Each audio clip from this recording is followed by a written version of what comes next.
story of reckoning. It was here that John Lewis and Dr. King spoke on the steps of the Lincoln Memorial. It was here that millions of women and men flooded the streets for the Women's March. It was here that just weeks ago, Americans donned face masks and safely and peacefully protested the death of George Floyd. But while we were peacefully protesting, Donald Trump was plotting. He stood in front of one of our most treasured houses of worship and held a Bible for a photo op. He sent troops in camouflage into our streets. He sent tear gas into the air and federal helicopters too. I knew if he did this to DC, he would do it to your city or your town. And that's when I said enough. I said enough for every Black and brown American who has experienced injustice. Enough for every American who believes in justice. But I said enough for another reason too. I have a 2-year-old daughter. And I want her to grow up in an America where she's not scared to walk to the store, an America where she's safe behind the doors of her own home, an America where the president doesn't fan the flames of racism and looks out for all of us.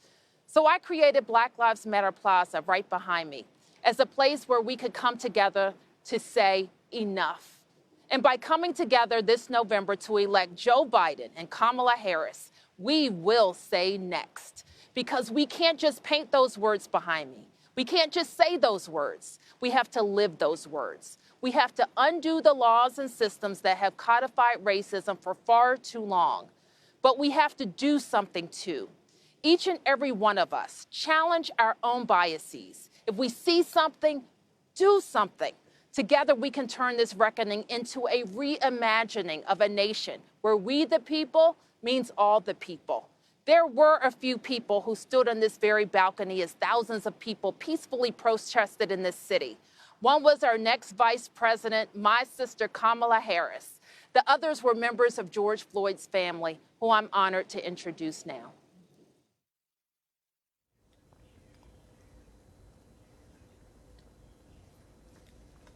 My brother George was selfless.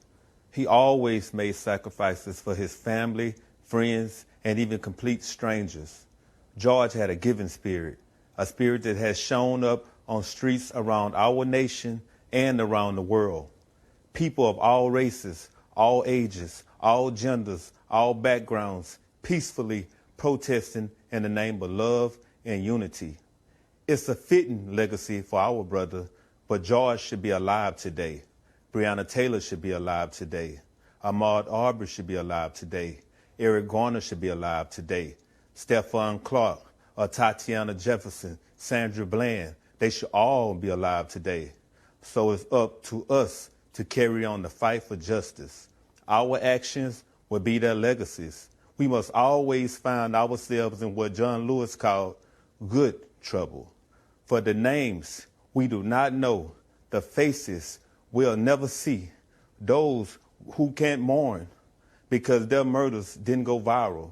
Please join me in a moment of silence to honor George and the many other souls we lost to hate and injustice. And when this moment ends, let's make sure we never stop saying their names.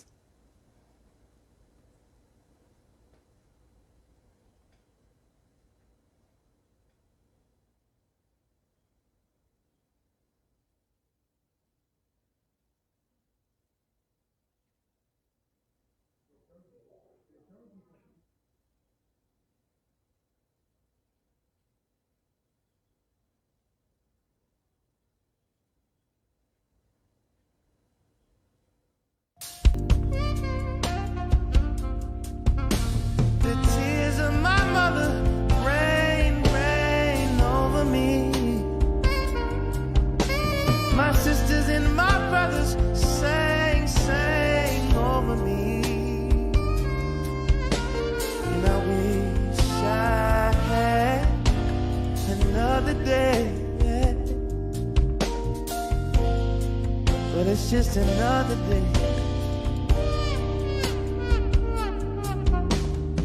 Hoping for a life more sweeter.